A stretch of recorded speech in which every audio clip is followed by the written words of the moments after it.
This is day 6. I think it's day 6. What is it, the 10th? 9th? 9th. I think I flew out on the 3rd. 4, 5, 6, 7, 8, 9. Day 6.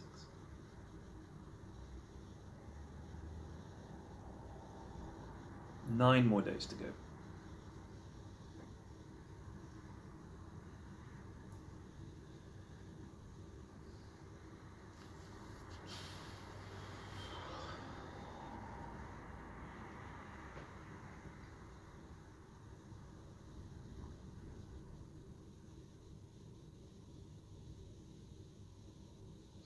I hope you're all doing well this morning. Trying to think the last time I did PFlax in the morning and actually got as far as episode 6. I've normally given up by episode 3. But the late game has made it easier to do these. It's just that at TI8 and at TI9 there were sort of various things that I had to do in the morning and the day that were sort of like I had to leave the premises. Whereas here it's slightly easier for me to do more PFlax in the mornings because of course because of lockdown, you know. Well, not lockdown. I shouldn't call it lockdown. It's just that we're all trying to be as careful as possible to avoid COVID at this event because I would stink.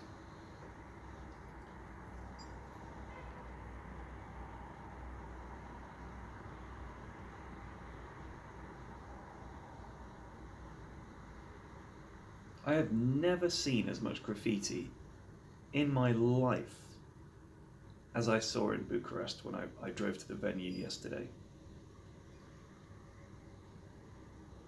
Never seen that much graffiti. Every building covered. Everything.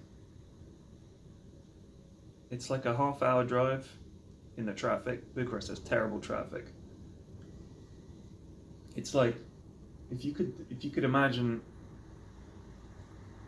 It kind of reminds me of London in a way, in that it's just full of tiny winding roads that a lot of traffic is meant to go down, leading to very large wide roads. So it's just like you're either going to a busy 8-lane road or you're winding your way down a much narrower, older road. So driving in Bucharest, I remember the first time I was here, the traffic was bad. It was very hard to get around in that way. And then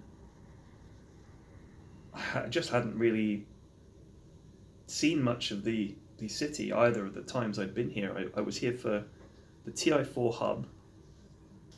Anyone that remembers the TI4 hub, we'd done the Good Studio hub, which was the one in Sweden, which was the one that I think worked best, and I'll tell you why I think it worked the best in a moment. But we did that one at the Good Studio in Stockholm. Then we did the TI4 hub in Bucharest with a very, very new and small PGL. This is when they were, I think this might have been the first thing that they did for Valve, I would assume. They were a teeny tiny company, and they had an apartment building over the, not too far from here, in the center of town, but they just stripped everything out of it. It was like a bare apartment. All the kitchen fittings and all the bathroom fittings were just stripped out, and studio equipment jammed in there so we could have like the hub. And we had like me and Ken, and then like Lumi and Shiva was there, Owen was there, was Bruno there, Gods was there. There's a whole bunch of people there. And we just sort of played games and did all kinds of stupid stuff. It was fun. EGM. Who else was there? I can't remember. You'll remember. But yeah, it was fun, but it wasn't the Good Studio. It wasn't as good as the TI3 hub. And BTS did one, I think, for TI5,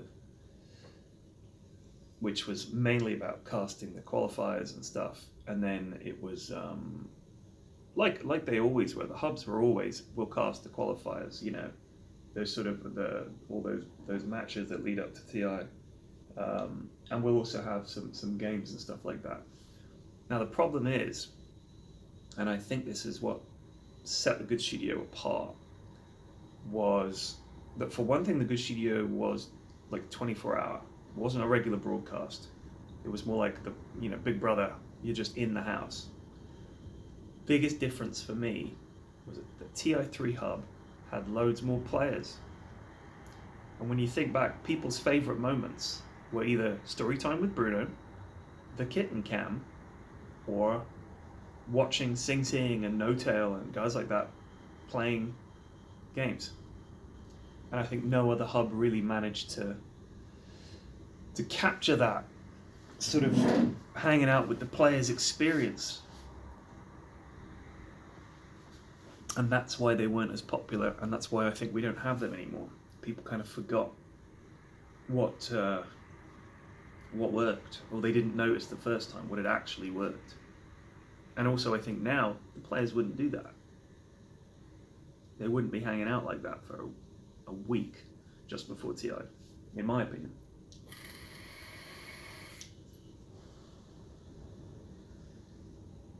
It's become a far more professional and regimented sort of sport. Players take it very seriously. TI3 is a lot more goofy. Like the games would finish for the day, and it would not be unusual for us to go out to a bar or go out for dinner. Multiple of the players who were still in the tournament would be out with us.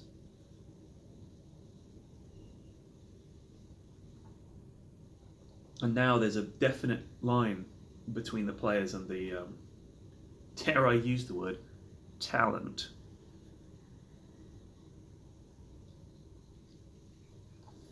And just to make clear, in case anyone didn't see the Reddit post, claiming that Sir Action Slacks, I think it was at TI5, the guy claimed it might have been TI6, saying, out of the way, the talent is coming through. And according to this Reddit post, this guy turned and said, you are not the talent, sir. The players who earned the right to be here and are the best of the best, they are the true talent. And then everyone applauded. The word talent, we're not actually claiming that we have talent. If you are part of the talent, we're not saying, oh, they're the talented ones. It's just, for whatever reason, it might even be a derogatory slang in TV circles for the camera crew and the sound guys. Oh, here comes the talent. You know, it might have started that way, I don't know. But it's just what you call the on-air people whose job it is to sit there and talk bollocks. And presumably, obviously not in every instance, look beautiful.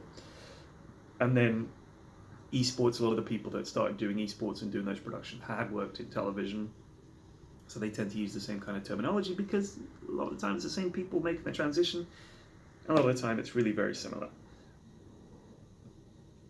So don't ever think that the word talent was invented by people who appear on camera to be like, I am the talent. I'm sure that's not what it was. I'm sure it's almost a sarcastic term that was invented by the actual people behind the scenes making the shows happen.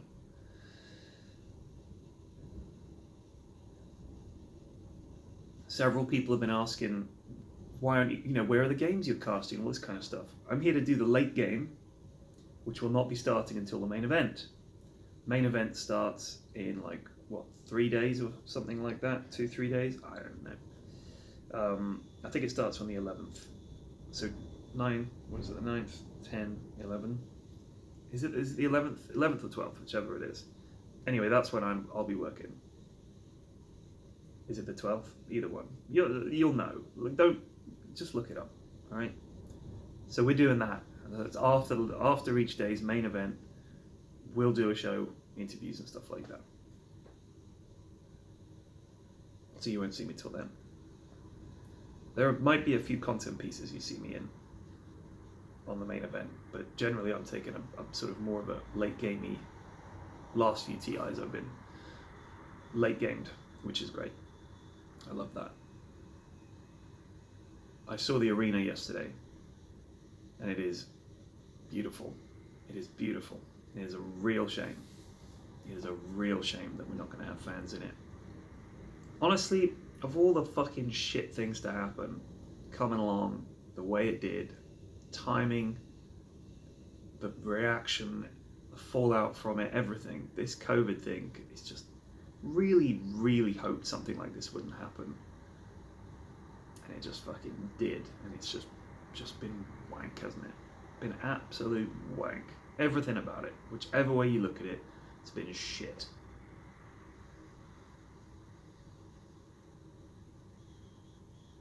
It's just so many things you go to do and you're like, oh yeah, fucking COVID. Oh, I fucking forgot about COVID. Oh yeah, alright. Just like that. About everything. That's the very low end of the spectrum of why it's bad.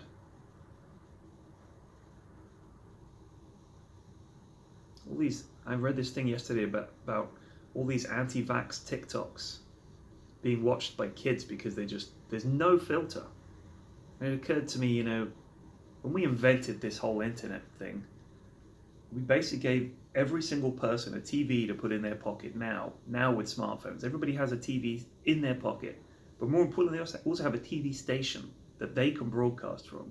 There's no oversight, there's no editorial, there's no laws, there's no one looking and saying, oh, that's not right, we shouldn't run this piece.